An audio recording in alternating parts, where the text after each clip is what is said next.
So our webinar this afternoon is creating effective educational video with Duran Thompson as our presenter.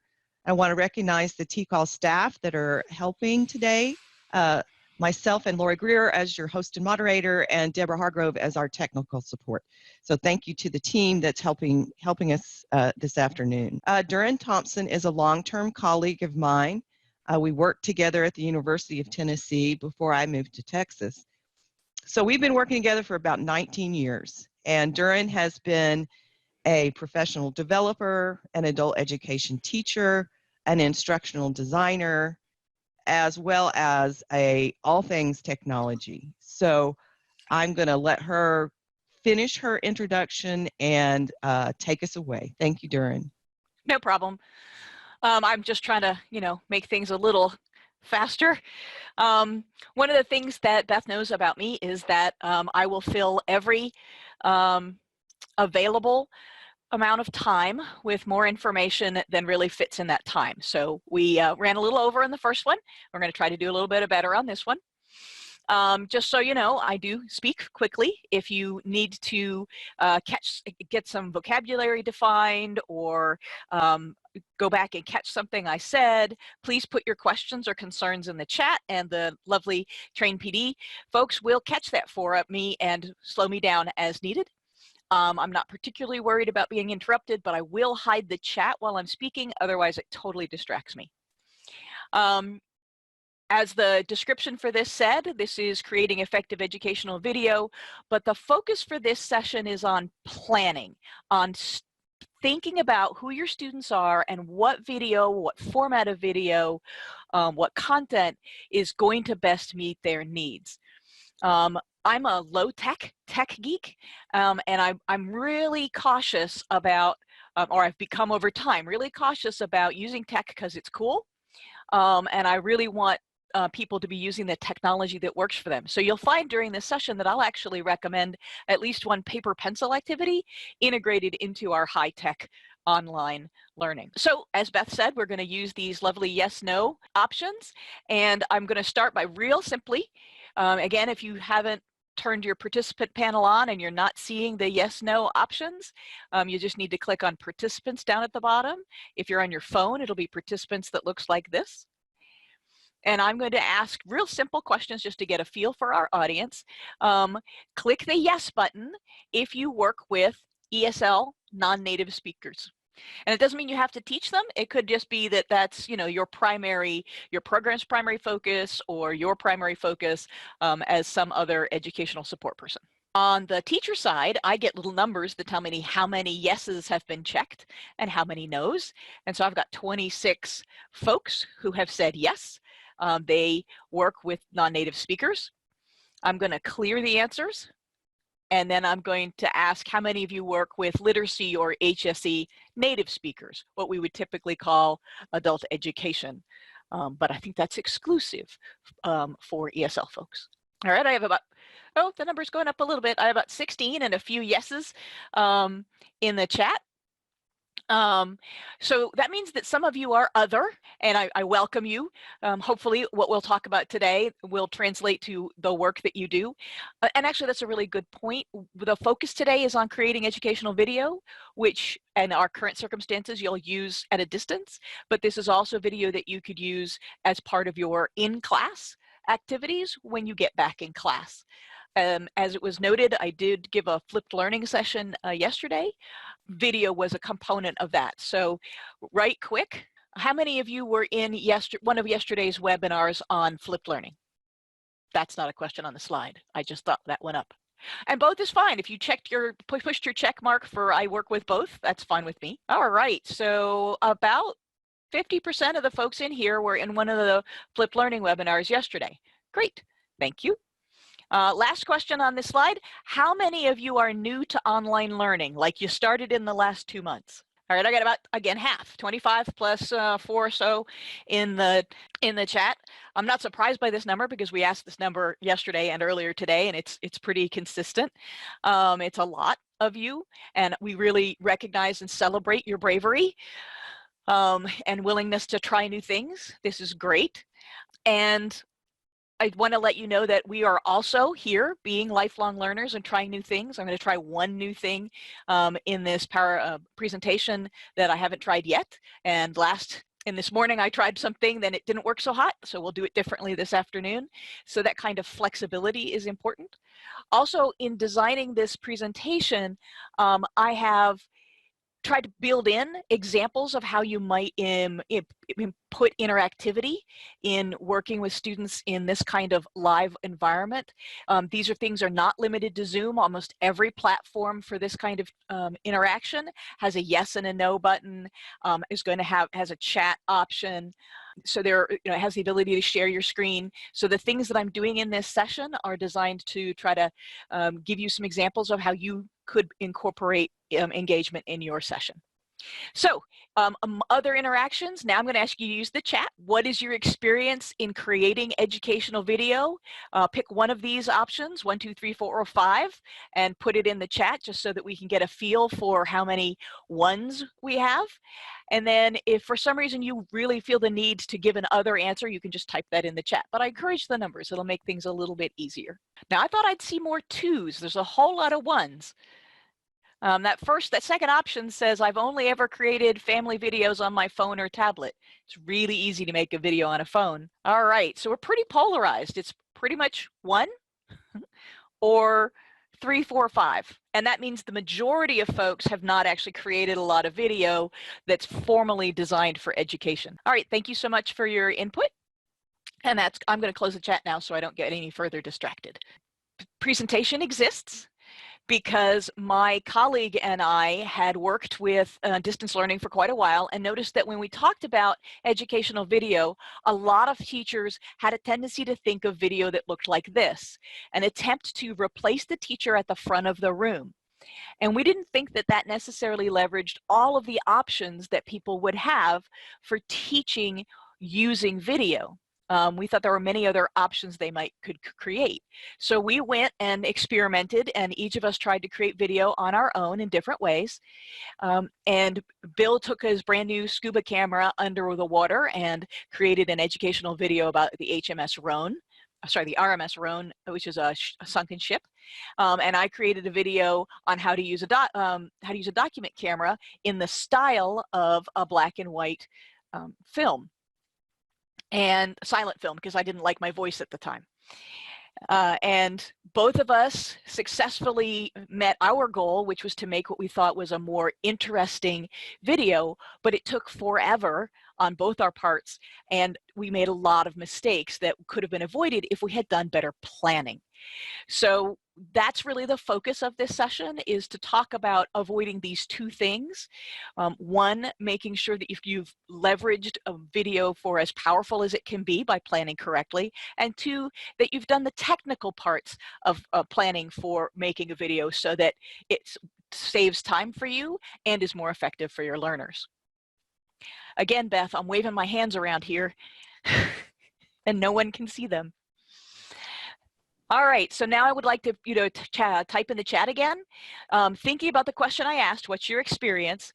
If I was going to ask you, what is the one specific thing that you would like to be able to do when you leave this webinar? Not a big thing. I want to be able to make video, but I'd like to create and give my students one video. I would like to create a video for my high-level learners. I'd like to try to give my learners project instructions by video. So try to type one specific goal that you're going to have when you leave here. And I'll ask you to write it down for yourself too, because this is you taking charge of your own professional development. You're going to set a goal for this particular webinar, and hopefully by the end of it, you'll have what you need for that goal, and then you can carry that goal out. All right, let me take a look at the chat again. All right, a video I could reuse yearly instead of recreating the wheel every year. That's great. Basic science concepts, intermediate ESL learners. All right, software app for creating video. Video a dialogue. That's great. That's nice and specific. That makes it easier for you to step forward at the end of this. Somebody actually wants to make short animated videos. That's adventurous. I like the one, make a video in which I don't look like a talking plank. Well, my first suggestion for that is you don't have to be on the video. A multi-app video to teach geography and world history. Dennis, I'm not even sure I know what a multi-app video is, or what is it you're thinking about when you say multi-app?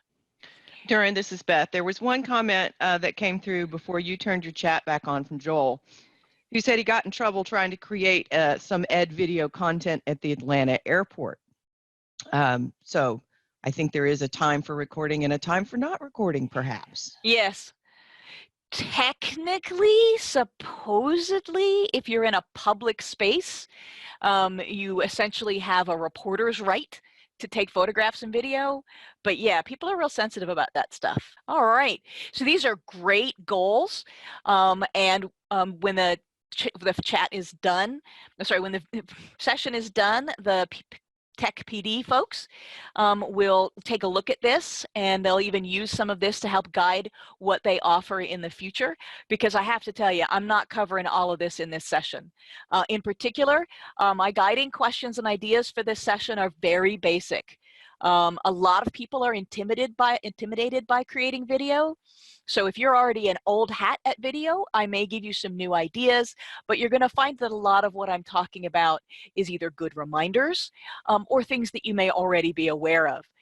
So what do we mean by video is one of our big guiding questions, and I'm going to ask everybody to sort of think beyond that talking head of putting your face on the screen, and instead think about a wider variety of options for recordings that students could watch outside of class. And I tend to call this wider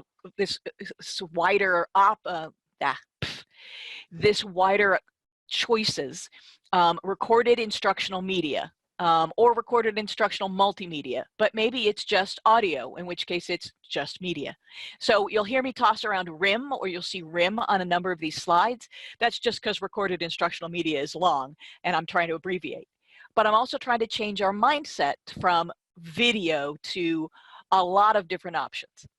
Also, we'll talk briefly about why creating video versus simply finding video. It's intimidating, but it's not that hard, and there's some important reasons why. And then what are the keys to creating effective recorded instructional media? And we've already talked about a number of those. We'll just hit them in a little bit more depth later. How many of you, again, yes, no, so yes, or if you did, how many of you visited this website? The link was in an email to you last night to do some pre-work for this session on watching some example videos and maybe making a comment about what you'd watched. We did have some reports from the last session that the email went to spam or junk mail for some folks, so it's possible that you didn't get it. It's okay, this was not required pre-work. This was an effort on my part to flip your professional development, or help you flip your professional development, and give you a guided task that would just sort of prepare you for this session. Somebody said they forgot to make a comment, and that's fine. This is more people, I do count who interacted with it by how many comments I got, but I also have statistics that say my hits went up, so I know that people were interacting with this page. This page, this address, if you want to write this little tiny CC address up top down, or hunt through your junk mail later, this page will stay up for ever until, like, WordPress closes my blog down, so that you can always come back here as a place to find your stuff about this session. So it will include a link to session materials that mostly live on this website, but it will, you can get access to the PowerPoint, you can get access to some handouts. So this is what the site that you'll be taken to looks like, and the presentation will be here. When I have updated it with this newest presentation, it will say for 2020. So there's just a lot of resources available to you that you can use to continue your education after this webinar. And I say that because I can't cover everything. People have widely varying questions, and we'll do the best we can to hit the stuff that seems to be of concern to a lot of folks. And in other cases, I'm like, nope, I've had to keep it narrow. I'm just going to do this. So again, our focus is on planning, and we're going to go through essentially this recommended list of planning steps for creating video. While this particular exact list doesn't exist anywhere other than on that website because we put it together, it is drawn from a number of research-based resources that are also listed on that site in case you want to go investigate those. So we're going to do purpose, audience, and approach as our first 3 steps. And that's very similar to exactly how you would do a lesson plan. What am I trying to achieve? What are my goals and objectives? Who am I doing it for? And what's the best way to try to achieve that purpose with this audience? And then these are specific to video. We're going to suggest that you storyboard and script your plan, edit and revise that storyboard and script, and gather your materials and practice way before you ever record. And this is where we find a lot of folks often make some mistakes, both in effective for their students and effective use of their time, is really a half an hour or even 5 minutes spent going through steps 1 through 7 makes an enormous difference in the results that you get when you record. And the practice element, Laura Greer says, is an important step. It is key, and we'll look at that in a second. And then after you make your recording, you need to review it, take a look at it, decide if you want to re-record it, or if you have editing software, edit it, and then disseminate it. Now, almost everybody gets very excited about dissemination, and they want to talk about how am I going to get it to my students, and that's often what they're really concerned about. As a matter of fact, 8 and 10 are often what people think about most when we say, hey, let's make video. But our emphasis here is that we really need to look at 1 through 7 and worry about recording and dissemination once we've looked at everything else. I will also point out that there are some decisions that need to be made regarding dissemination sort of up here in purpose, audience, approach. So we'll get to that here in a second. Also on that website is 2 sheets with lots and lots of tips. I'm going to say a lot of stuff during this session, and they're all little one-offs. You do not have to try to write them all down. Almost all of them are going to be on these sheets, and we even took some of the suggestions from the last session and have added them to a slide here, and I'll take suggestions from this session and add them to this slide, so they'll be on that newest version up on the web. All right, so right quick, why create video versus finding video? And the big reason is that personal connection. And that flavors how we make this video and how formal it is. And especially in this time when your students don't see enough of you, the video that has you in it, your voice, your face, or that they know that you made for them and their class, creates a personal connection that helps motivate the learner to watch it, to interact with it, and to use it as part of their learning plan. Also, because you can create it yourself, you can customize it to what your class needs. You should be able, by the end of this session, to create a 10-15 second video or narrated slideshow to hit that thing they didn't get in class today, so that you can shoot that out to them and let them look at that on their own and practice that idea.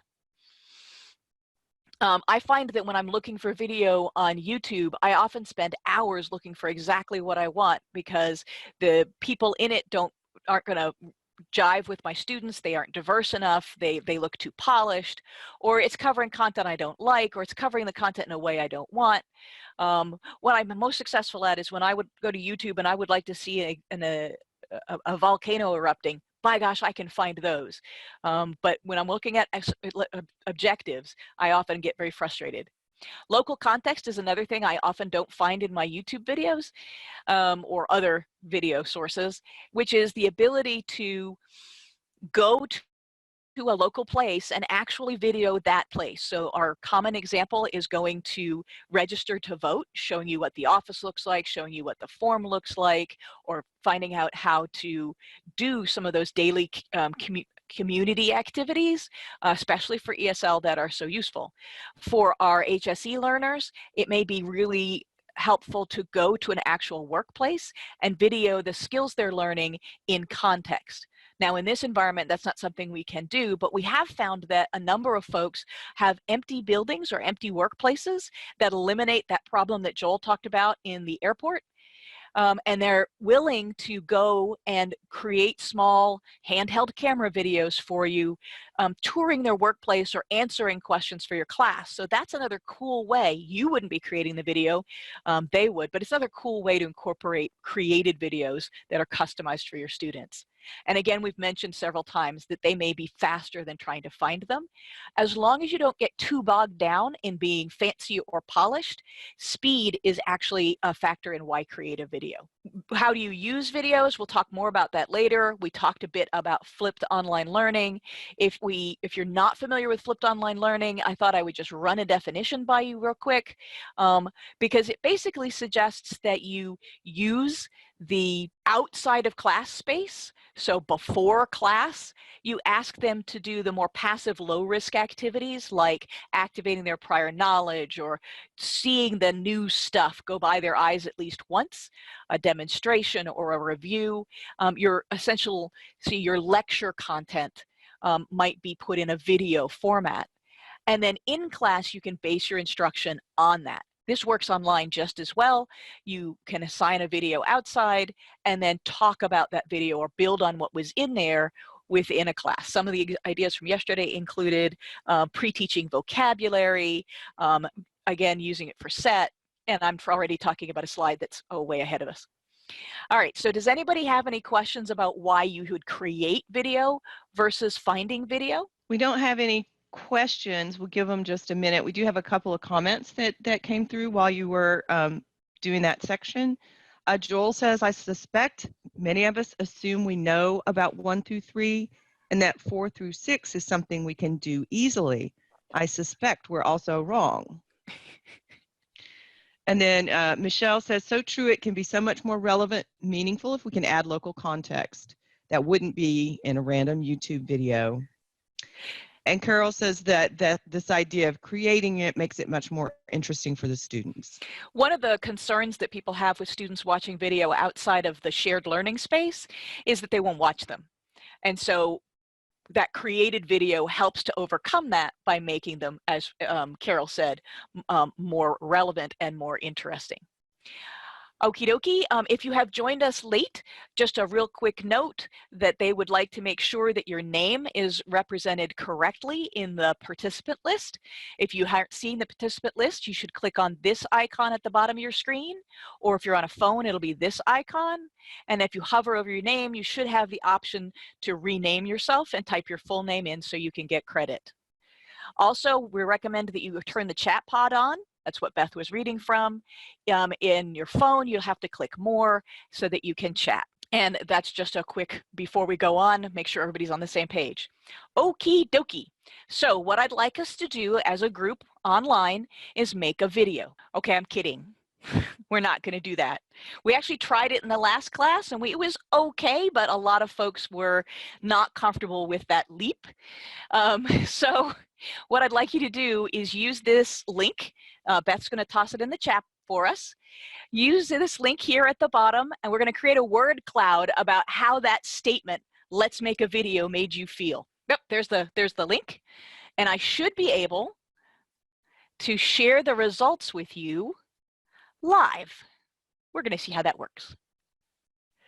So if you click on that link, it should take you to a page where you can just type in words or short phrases that will appear on this screen. And I'm crossing my fingers that it will work.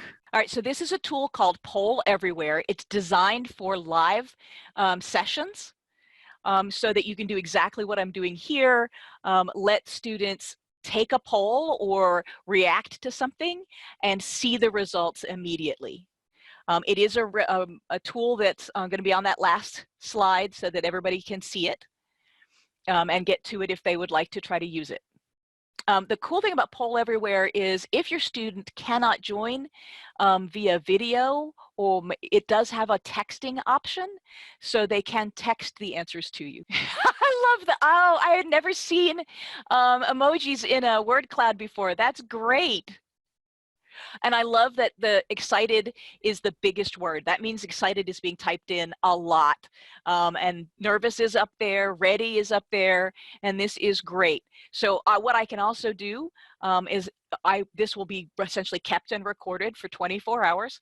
I can take a screenshot of this word cloud and use it at some other time.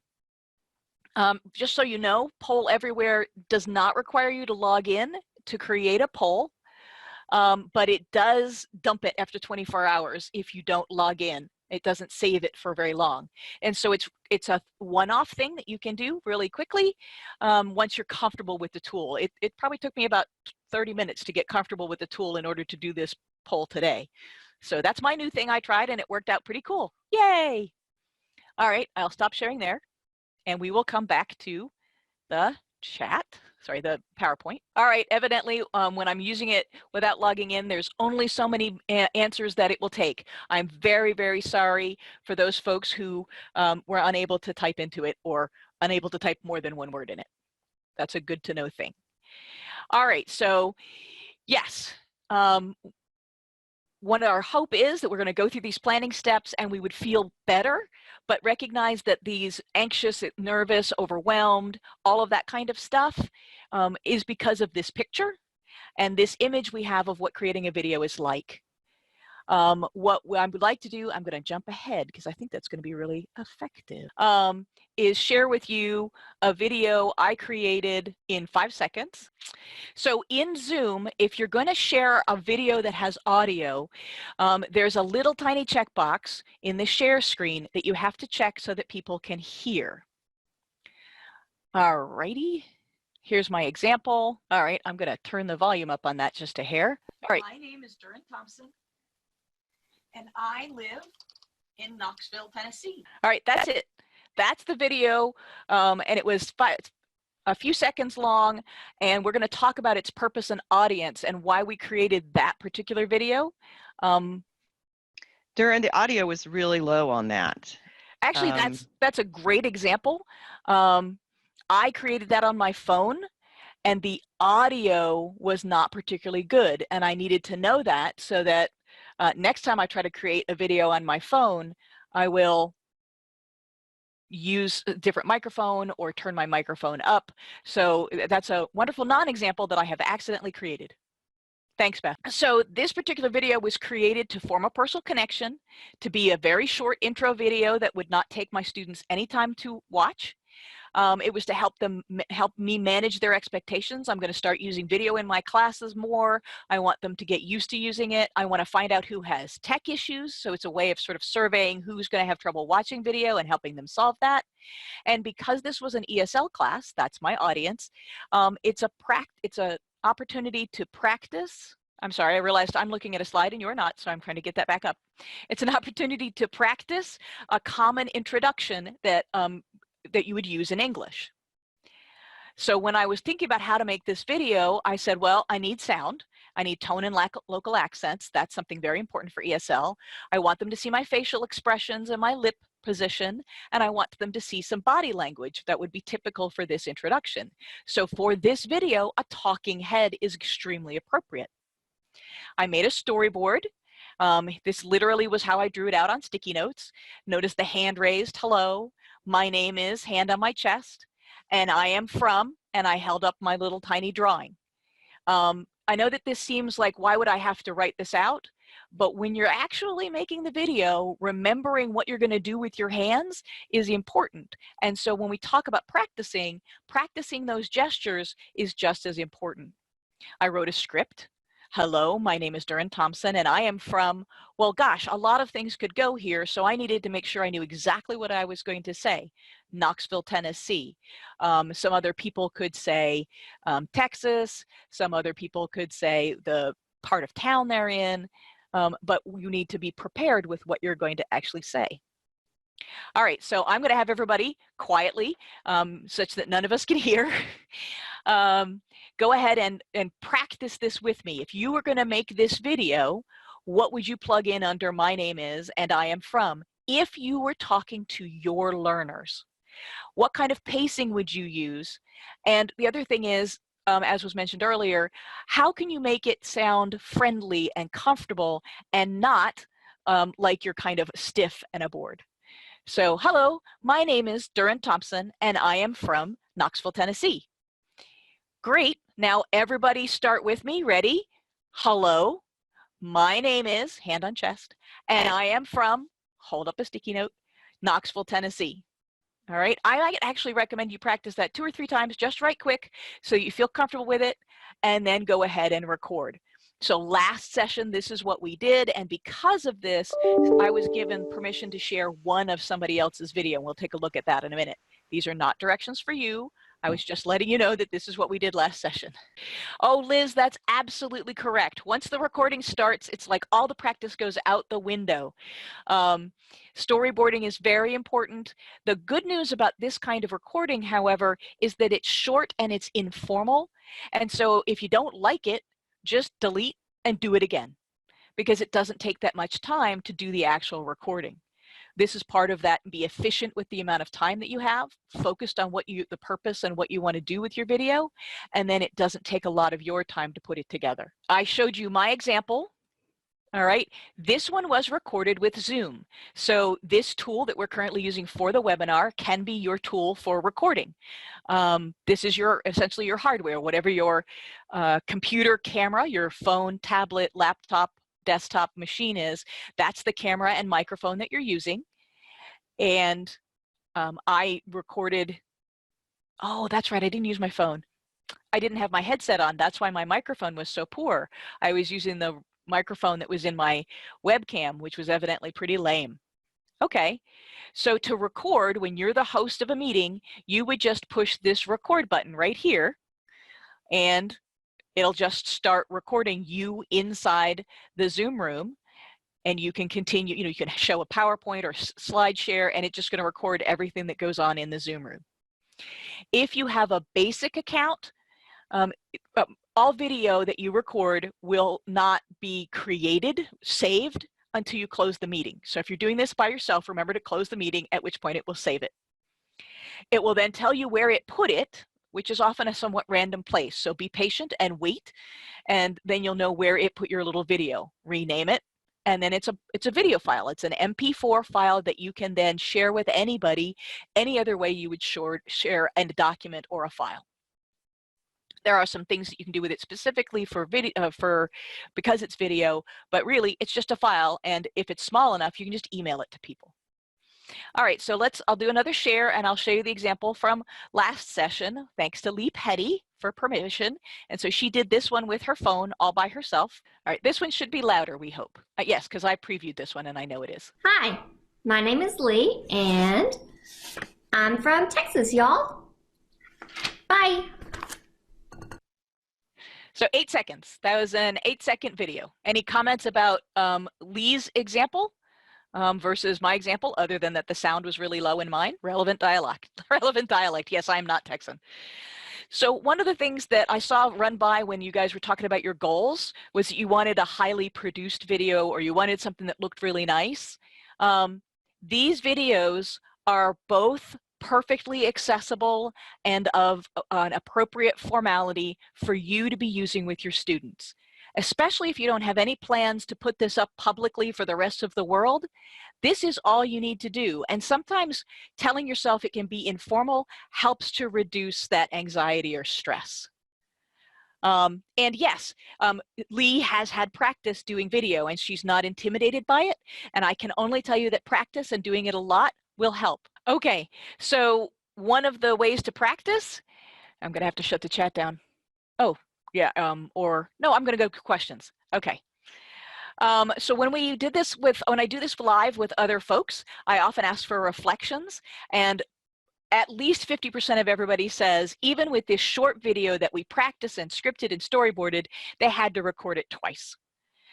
They needed to redo it, and I failed. I forgot to review my video, and I didn't recognize that the sound was so low, or I didn't really think about the sound. So they often find that it was very surprising how difficult it was to keep the script in their head and to remember the gestures. And while that might not be as critical for your HSE students, for beginning ESL, being consistent in your hand gestures and your facial expressions and your tone, all of those things that ESL teachers do in a face-to-face classroom are things that they would need to keep in mind doing while they're on a video. I'm noticing that there's every time I swap, it's messing with people's ability to access the chat. So I'll see if we can swap a little bit less. All right, so I don't see any questions about this section about creating just simple videos. So now I will try to dive down a little deeper, and we'll talk about this planning piece. So when we're talking about purpose, our focus for purpose and audience is to keep our students in the center of what we're doing. This is really just like lesson planning. It's just that we don't typically think of the video as what our lesson's going to be like. We figure, well, I'll do this in class, and if anybody has any questions, I'll cover them as they come up. Well, you don't have that option in a video. So you have to really think through, what is my purpose? How can I be clear and explicit and give them just what they need to know without a whole lot of extra stuff? I also recommend, if you're not going to do live video, if you're normally doing recorded slides, that you keep in mind that research says that you should use effective visuals. Less slides like this and more slides like this, so that the images that they're seeing in the slides are emphasizing, helping, or demonstrating what you're saying, but they are not essentially a copy of what you're saying out loud. And this goes back to how many of you have been to a live presentation where the presenter just read you their slides. It actually is, research shows it creates sort of a cognitive dissonance, in that you're trying to grab the text and listen to them at the same time. It's not very engaging. So that's just a thought while you're doing recorded slides. Instructional purpose. There are as many instructional purposes for video as there are for any lesson that you might teach. However, if you're thinking of using your video as something they do before they come to class, okay, then think about the instructional purposes that generally work best as a precursor to more in-depth or higher level thinking activities. So for SET, to activate prior knowledge, to deliver key concepts, if they just came to class understanding this one concept, it would be so much easier to teach. And I didn't have to spend half the class getting that. And to show a range of different examples, which I'll do here. I'll show you a number of different videos, but you could essentially either create a video that has a range of examples, for example, different ways in which you can reduce fractions, or to demonstrate a process. How do you create a particular English sentence, or how do you brainstorm for writing? A virtual tour, I talked about that briefly. And provide practice or project instructions. And these are just a few purposes. You probably can come up with many more on your own, because again, while I have lots of tech background and I have lots of background in teaching adult education, I'm just one person, and you guys are 58 people, and so there's 58 people's worth of ideas in this session. And then I already mentioned focused. Really, how many of us have watched a video of an entire hour-long webinar, like in the PD portal, and felt kind of overwhelmed by the end of it? In creating good professional development for yourself, it's really encouraged that you pause a video, think about it, take notes, look something up, and create your own interactive video environment. For our learners who aren't particularly good at school, who aren't necessarily good self-directed learners, we actually may need to do a lot of chunking for them. Take one small concept, that's the video, ask them to do something with it, and another one. And so you may actually give them 3 or 4 really short videos as opposed to one longer one. And it is critical because, of course, too much is one of the most common, less effective issues in video. Now we're talking about short. How short do we actually mean? Marketing research and educational video research says that for our learners, 2 to 5 minutes, and really even shorter is better. Now, the little tiny video we did as an introduction is really short. I might have, for example, have created that video, sent it to my learners, and challenged them to create a similar video for me. So they could listen to my video over and over again to learn the words and the intonations and pronunciation, and then make a little 5-second video and then email it to me. And that would be essentially a speaking listening activity through video for my ESL learners. That was a fair bit of stuff, steps 1 through 2. And now we're going to get into approach. Does anybody have any questions? Should I look at the chat for anything important before we move on? We have one question from Gina. Can you recommend how to find good visuals that aren't copyrighted? And we did have Lavana posted one that she likes called unsplash.com. So Creative Commons has launched. Creative Commons is a site that's trying to encourage people to share their artistic works for free. And they have launched a database of images that people are willing to let you use in different ways. Almost all of them have a limit of you can't use them for something you're going to sell, which is great for teachers because we just want to give it away. The other thing that I will do on occasion is I will go to Wikimedia Commons. It's like Wikipedia, but again, it's a shared site. There's lots and lots of free picture sites out there, but be careful. A lot of the free picture sites are those kinds of sites that have like 20 download buttons, and you have to work really carefully to find the one that lets you download the picture. So some of the ones in the chat rooms are the recommendations from others who find that these sites are easier to use. Google does have an image button where you can look for images, and it also has a tool that lets you look for images that supposedly have open copyright, but that's not always accurate. Similarly, pretty much anybody can upload anything to Wikimedia, and it doesn't have to be theirs. It's a challenge. The good news, however, is that you don't have to worry about copyright if you're only sharing it with your students in a non-public forum. So if you're creating a video that you will only share with your students and you will not put publicly on on YouTube, for example, and it's not going to go out of your classroom, you can use it over and over again, year after year, then you have essentially the right to educational fair use. And that falls under fair use, so you don't have to worry about copyright as much. You'll find that a lot of the pictures that I use in this are fair use. Let me see here. That's a picture of my website here. So this is a fair use image. If I publish this to the internet, I might replace it with something else or just leave it blank so that I don't get in trouble. Okay, so now we're going to talk about, no, it's not really leaving the classroom if you email it or put it in Google Classroom electronically. Google Classroom, again, is supposed to be closed to your students. If you're putting it in Google Classroom such that it could be something other people use, then it's not private.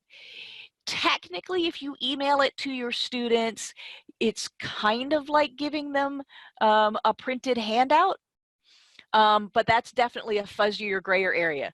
And now I'm going to have to stop because copyright is an entire other session that I, in fact, know a lot about. Okay, so we're going to talk about structure here right now, and we're going to take a look at, let's spend about 5 minutes taking a look at pieces of educator videos that are typically not slickly produced or are relatively easy to produce, and to kind of give you a feel for some of the options you have. I'm going to try to look at different things than I assigned folks in the pre-work, but I might overlap. And I'm going to jump over to sharing my my web browser again, so you'll find that you'll probably lose your chat again, and I apologize. Yeah, what it does, Durin, is when we go back to the main room, it redocks the chat and the participant pod. That's what it's doing. Okay. So this is the site where I said there's lots of information. This is essentially the 10 steps here. So this is all sorts of information. The 10 steps process document is here. The more tips document is here. These are all PDFs, resources and references, the research we used in order to create this information is down at the bottom. But right here in the middle, we have a lot of examples of videos and then a whole other page of more examples. So one of the first ones that I'd like to show you, this one may be a little loud. I may have to turn my audio back down, okay? This is done by a professor who chose to make his videos be like a news announcer, like a radio news announcer. Are you guys seeing the United States? Yes, ma'am, we are. Okay. My share, the little share pod is not over on the other screen. I have multiple screens and it was messing with me. Okie doke.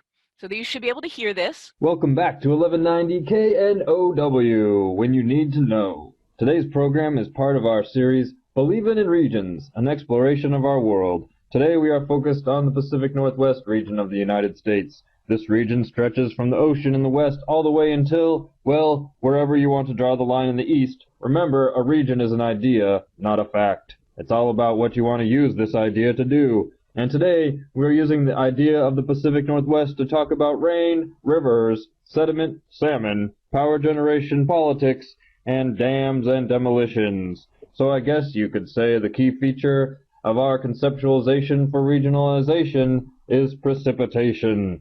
Where does it rain, and where does all this rain go, and how does it affect our lives?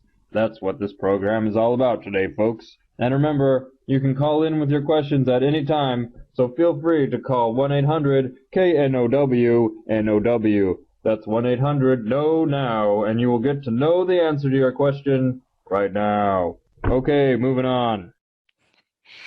All right, so clearly this is somebody with some confidence in themselves as a speaker, or at least some practice. This video is a little long, and people who watch the whole thing will say that his announcer voice gets a little wearing, but really this is just a narrated PowerPoint. Everything you saw on the screen was an image that has been put into PowerPoint. And notice that it had very little text, but the images supported what he was saying as he went through. His face is not in this slideshow. All right, so here is a screencast. I'm going to show you one that was created by a K-12 student first. Always an option when you're doing video is encouraging your students to create video. As we all know, you learn a lot when you teach something. This is over on the Math Train website.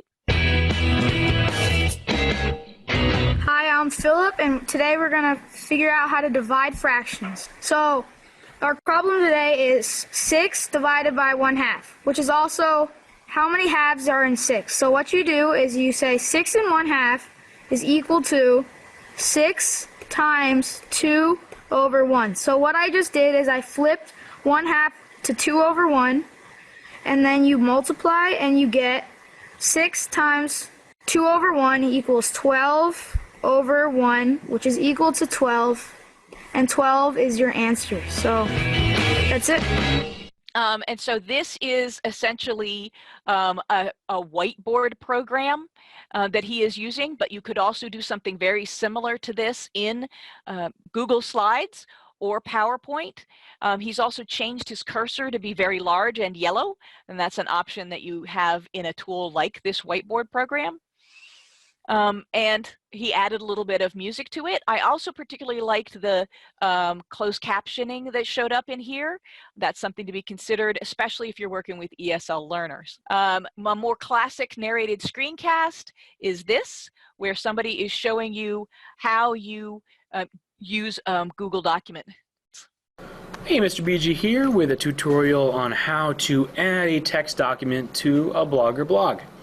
So in this case, I have logged into Google, I've clicked on my Google Drive, and I've been looking for an article that I want to put on my blog.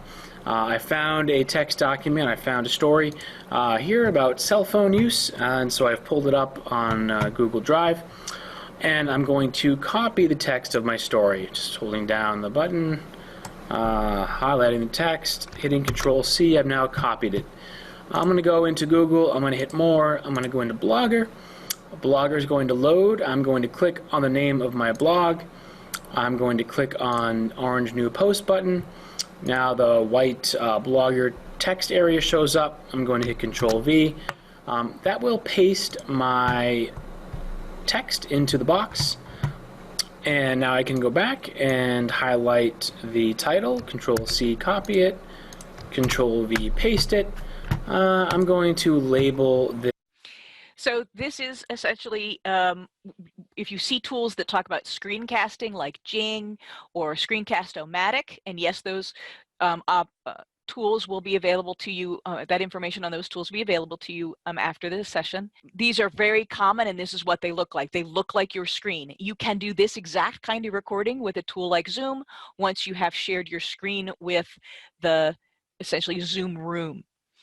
What makes this video good is his polish. He knows exactly what he's saying. Unlike myself, there are not a lot of ums and uhs, and he knows exactly what he's doing. Now, he's also going quite fast. If I was working with a novice student, I would slow this right down. So that's, again, not all of these videos are good examples of everything. Sometimes there are some challenges in them. All right, so I'm going to hop over to my more examples right here and look at this is a video that was created by a mom and does not have any sound, or sorry, does not have any words in it, just has music and words on the screen. As you can tell, she has created it with her phone, and this is her daughter learning to make cupcakes.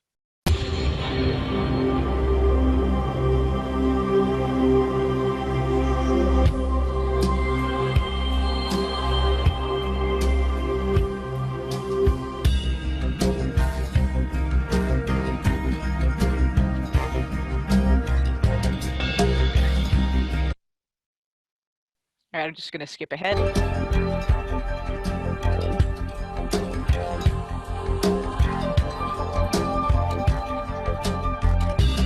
All right, if I was going to use this as an example or a non-example, the video quality is not the greatest.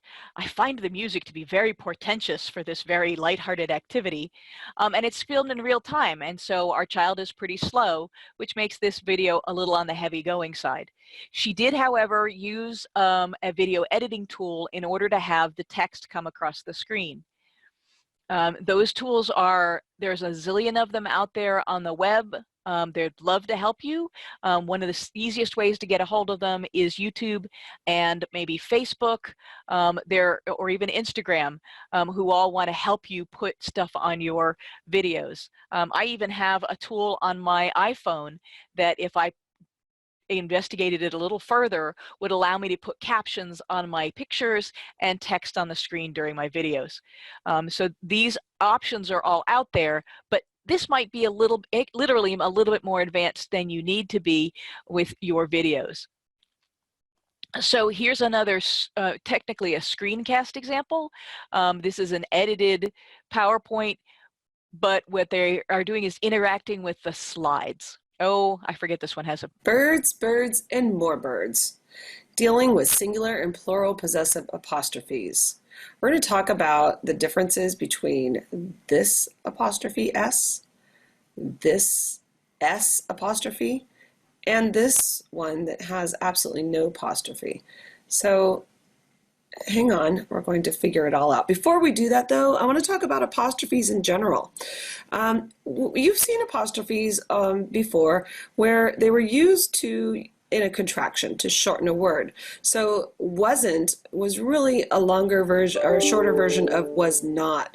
Use an apostrophe to shorten up this word. And I'm sure you can think of a lot of contractions that use that. For example, the word don't is a contraction of do and not. So it's shortened by taking out one of the letters and adding an apostrophe. Another way to use apostrophes is when it signals ownership or possession. So possession means that... All right, I'm going to skip ahead right quick and kind of show you a little bit more. on the inside? Do I put it on the outside? In this kind of sentence, though, and the picture will help you understand this, you don't need any apostrophe at all. In this example, birds stands for a flock. Birds is plural here. And you could tell I used a good picture because there are lots of birds here.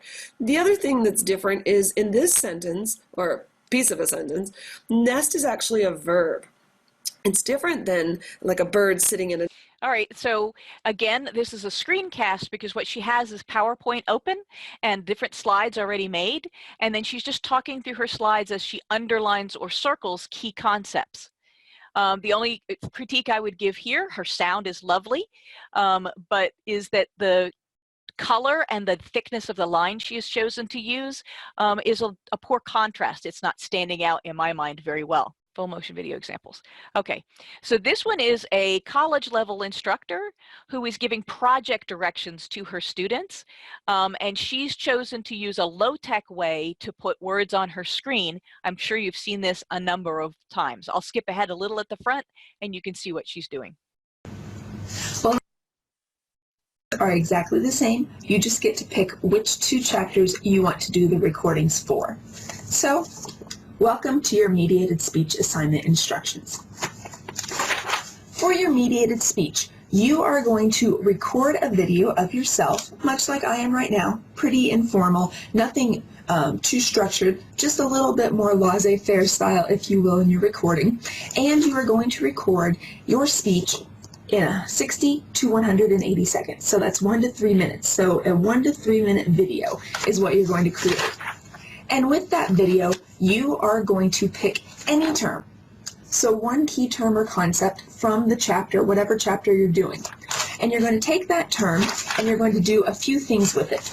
You're going to first put the textbook definition into your speech. So you're going Okay, and so this is just an example again of project instructions, but rather than worry about going into an editing tool and having to add text to her video, she's just put text in her video in a simple paper pencil manner. Last but not least, and I think we're doing okay, yes we are, subduction zones, there it is. This gentleman here has created pictures and scanned them into a PowerPoint type thing, but he's customized this by not fighting with PowerPoint about making a design he wants. He just drew them on the paper, but notice how he's made this interactive for his students at the very beginning. Welcome to my video about subduction zones. As you'll see in my video, I had a great time drawing these land features, and I urge you to follow along with me with a sheet of paper and a pencil or pen and see if you can draw it yourself as well. So we start here with the basics. The 2 things that we start talking about are oceanic crust and continental crust. I've shaded the oceanic crust in to show you that it's a little bit different, and I'm drawing like a mountain near the continental crust to show you one of those features that we'll talk about in a minute. Now, a subduction zone forms when these 2 land features are thrust together in a convergent plate boundary, which means that the continental crust and the oceanic crust are basically smashing into each other. Due to the density differences, the oceanic crust dives or subducts underneath the continental crust because oceanic crust is more dense at 3.0 grams per cubic centimeter. Okay, and so you can see how he's put this together using his drawing ability. And you can see over here, here's somebody else doing a very similar thing with a larger piece of paper, and you can actually see their face while they're doing it. I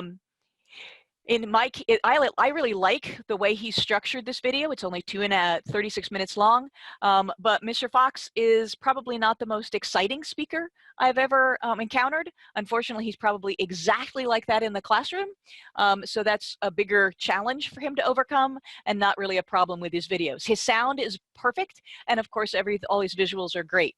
When you're using live video, you suddenly have a lot more variables to worry about, like sound and voice. I'm going to show you one more live video that shows another example of how do you interact with your students. He asked his students to draw along, and this one is one math example. I'm going to pause here. This is great if you do math. These are a bunch of different math examples of ways that you can teach math using video. But I'm particularly fond of this one. So I can tell just by looking at this simple example that my volume did not just get 2 times larger.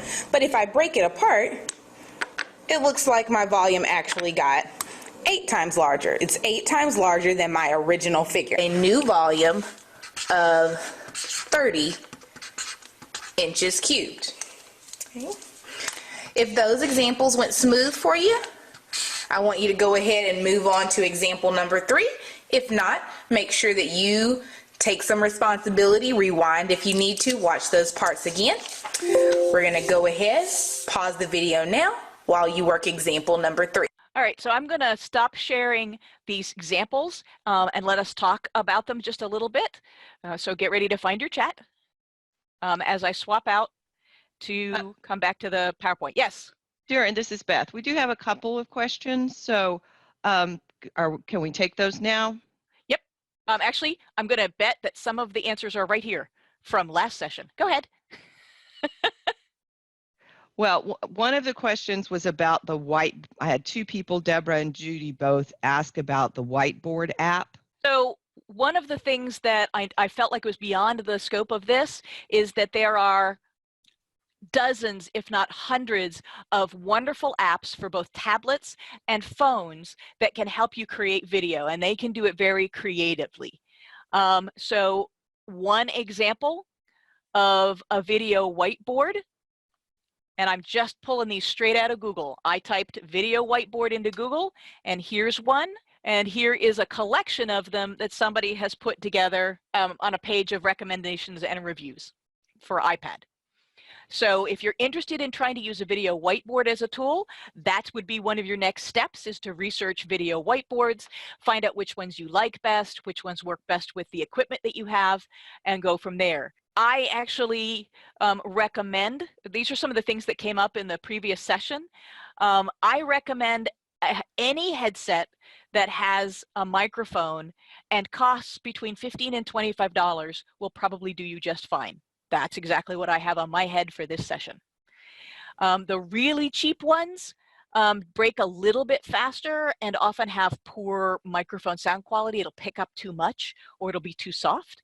And the really expensive ones, for what we're doing for video, a quiet room with the door shut and a $25 at most headset will give you perfectly good sound. Okay. Go ahead. Okay, so let me just get through these. So Joel is trying to get everybody riled up, asking about the Oxford comma. And Joel, I know Durin has strong feelings about the Oxford comma. And then Karen, I think we're going to answer your question here on this slide, which is how do they video a flat paper in front of them? Mm-hmm. So I think that's it right now. Okay, so a document camera came up as a tool that you can use to create video where you're videoing your hands or you're videoing using manipulatives. And they look like this one up here. And they actually look a lot, they come in a lot of shapes and sizes. What you find is if you type document camera in Google as a search and then limit it to under $100, you can find about 4 or 5 options. They're all in the $60 to $90 range if your school doesn't have one. And I'm a big proponent of what does your school, what does your organization have, and try to leverage that. So if a document camera is something you could go pick up from the office, I would recommend it. If you don't have a document camera, you're looking at a minimum expense of about $60 to $100 in order to video your hands on a piece of paper. Now, an alternative to a document camera is this kind of stand that's over here that'll hold a phone or a tablet and let you bend it to face down on the desk. You'll see here this one clips to a desk. There's a lot of those. However, I found that in order to find them, you have to use this set of search terms. You want a flexible or foldable stand, and you need to include both phone and tablet in there if you want to have something that can adjust to hold either. They don't have a nice common name. That was a kind of a challenge. Oh, look, Deb says she's got one. She got it with a Groupon. And if you're not, Karen, if you're not allowed in your school building, you might find out if there's somebody you know who has access to a document camera. Or again, these stands were in the much closer range to the headsets, $15 to $25, $15 to $30. You're right, Joel, a gooseneck lamp would also work if you can just, and we were talking in the last session about putting your camera on a wire box and just hanging the camera through the holes or over the edge. I talked about just tying my camera up and hanging it from the lamp in my kitchen. But really the easy answer is if you have anyone else in the house with you, just have them hold the camera. That is in fact what was going on in that math video. Software. How do I get my videos? How do I get them made? Well, we already talked a lot about Zoom, and any similar tool for virtual meetings will allow you to go in the room by yourself, share a PowerPoint or your website, and record narration. Screencasting software. If you type screencasting software into Google, you'll have a bunch of options. Screencast-O-Matic was recommended in the previous session, and I personally use Jing, which is a free, simple tool to do screencasting. Again, Zoom will allow you to do screencasting, but a lot of these other tools will allow you to have picture-in-a-picture, so you can have your face in the upper corner while you're sharing a screen. PowerPoint itself will allow you to record narration and turn your slides into an MP4, a movie file. Google Slides came up, can you do that with Google Slides? And not only can you create essentially a movie out of Google Slides, but if you're going to put your slideshow in Google Slides, you don't actually need to make it a film. You can just add some slide timing, so it's, you know, some next buttons or some slide timings, and students can just explore the Google Slides on their own without you having to actually go through the effort of making a video. Google Slides will allow you to add narration on the slides. And then, like I said, there's a ton of different camera and tablet apps, and I'm afraid that I have not explored them enough to make a recommendation, and B, the best one seems to change almost daily. Different people have recommended to me different apps over just a period of months. So it's what suits you and your students. I gotta say, a lot of the educational video tablet apps are designed for K through 12, so they have things like being able to put bunny ears on and stuff like that, which brings me to Google Hangout, which is also may have the option of recording. Does anybody know? Actually, Google is very, very good, Bethany, at telling you how to do Google. So if you go to Google and say, narrate Google Slides, you will get you will get a page from Google that will tell you how to do it. If there's one place that tells you everything, it is Google. Zoom also has a lot of good helps pages, but sometimes it gets a little in the weeds and tells you stuff you totally don't need to know, and you have to kind of figure out what you actually need off the screen. You can actually do some videoing in Instagram, in Facebook, and in YouTube with your computer camera straight into those tools, and then they will actually allow you to publish it right there on that tool. Which kind of, just jumping ahead a bit, goes back to dissemination. Once you make these things, it creates an MP4 file. It's just a file, and you can put it anywhere you want. So you can, in fact, just stick that file in Dropbox or Google Drive and send that link to your students, and they can just play it. That doesn't work as well if it's a really big file, because the students essentially have to download it. If you're on your phone, you can actually email really short videos directly to yourself or to your students. If they get bigger, you pretty much have to run them through something like Dropbox or Google before you can disseminate them. Again, when we get to the dissemination slide, I'm going to say, what do you already got? What works? So Beth, this was our question slide, and hopefully everybody's got their names sorted out. If not, just hover over your name in the participant list and click rename. Okay, so we talked about storyboarding.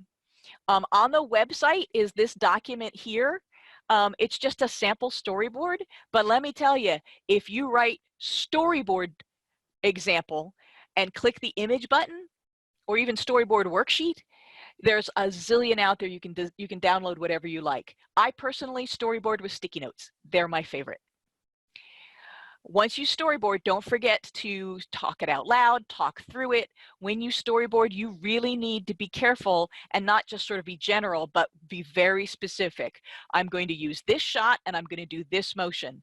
I'm going to pick up this thing, that's another motion. If you change angles, if you change backgrounds, if you're going to pull in a picture, every one of those should be a separate sticky note when you're storyboarding so you can help break it down for yourself. Write your script.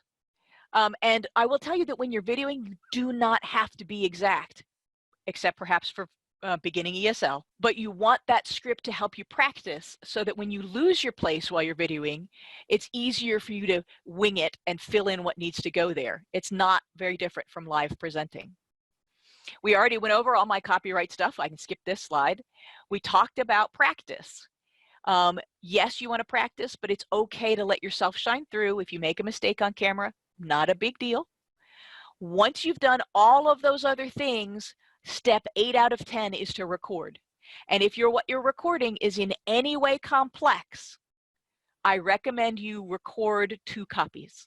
I did, in fact, film something a little bit complicated. I actually had a camera on a stand for my Elmo Saves the Day video. I finished my recording and I went on and recorded all my other scenes. And when I went to try to cut them all together, I discovered that my recording had cut the top of my head off, and that was not my first choice. And I didn't review it, and I needed to have done it twice. Review, edit, or re-record, especially for these nice short videos. So, dissemination. Format, we already mentioned, MP4 files, public or private. That had to do with the copyright issues.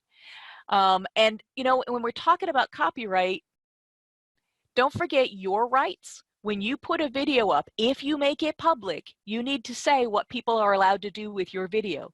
Can they download it and edit it? Can they download it, put it into their video, and then sell something? All of that's explained on Creative Commons, and that's a really great place to go to learn about copyright. RIM formality, how formal do you want to be? Also has to do with where you plan to disseminate it and whether or not it's public or private. If it's a simple, quick topic, whether or not, what's the purpose, how long is you're planning it to be, all of those things have to do with how formal you might want to be. Somebody said they wanted to use this video over and over again. I might be a little bit more formal in something I'm planning to have like that. If I'm just wanting to talk to the students about a tornado that just missed us last night, I'm totally not going to be formal, and I will be very excited and probably use my phone. Dissemination. My first question to you about how do you get your videos to your students is what do your students have access to, and what do you have access to through from yourself or through your organization? I saw in a chat in the last session that somebody said that they asked their organization, hey, do you guys have, do we have access to a tool for videoing? And they said, oh yeah, the whole district has this license here, it's free, go for it. And they were like, way cool. So find out if your organization has a learning management system like Canvas or Edmodo, Moodle. You could also use Google Classroom without having to have a license. All of those things are places where you can upload video for your students. If you've got a class Facebook page, an Instagram page, or a WordPress page, or a WordPress blog, or any other kind of blog, you can upload your video there, and we already mentioned you could make them there. Google Drive or a tool like Dropbox or any other file sharing site. Again, if your school has something that you can use, do that. YouTube, TeacherTube, Vimeo, any of the video streaming sites are also options. There you want to make sure you very carefully set your public or private. YouTube has an option for if you have the link, you can view the video, but if somebody searched through YouTube, they wouldn't find it. And then we already mentioned email. Again, this is information that can be used when you get back to your classroom, and you may find for some of your students that a USB might be helpful for them to be able to view videos at a library or a site that's not their own. All right, so questions on dissemination. And this is Laura. We did have a comment from Joel about taking into consideration how an organization or district will allow their employees to disseminate. And then also we have another question question from Gina about recommendations for editing tools. We do know that some adult ed programs that are run by districts don't let you use things on the district website. We have found that some school systems are really shifting and changing what they're allowing. I happen to know that that he particularly is going to have to be careful because his state during this shutdown has said in some places that teachers are not allowed to talk to the students unless it is in a particular fashion. So that's got to be an organizational issue. So editing tools. Again, some of these places have editing tools built in. YouTube will let you do some really basic cropping and adjusting, and YouTube will allow you to add closed captioning. Zoom will allow you to do closed captioning. Hang on a minute. If you're using a Windows machine, Windows has a piece of software, and I'll add it to this slide here on the end for everybody. That's pretty basic. And there's a lot of tools. iMovie often comes with with any kind of Macintosh, and it's available for iPhone for download as well. But again, once you get into editing, that's your more advanced folks. That's our 4s and 5s in terms of comfort level. No problem, Michelle, I'm wrapping it right up. So that has to do with, it's kind of beyond what I was hoping for in this session. What I'm trying to do is get people to actually create video, and using this really short, quick, informal method means that rather than editing, often what you're going to do is just toss and replace. Oh yeah, no, thank you for worrying about me, Gina. I do have seasonal allergies, and they're giving me some trouble today, and she's right. I have done 4 of these in 2 days, so I've done a lot of talking. All right, again, my name is Durin Thompson, and over at the University of Tennessee.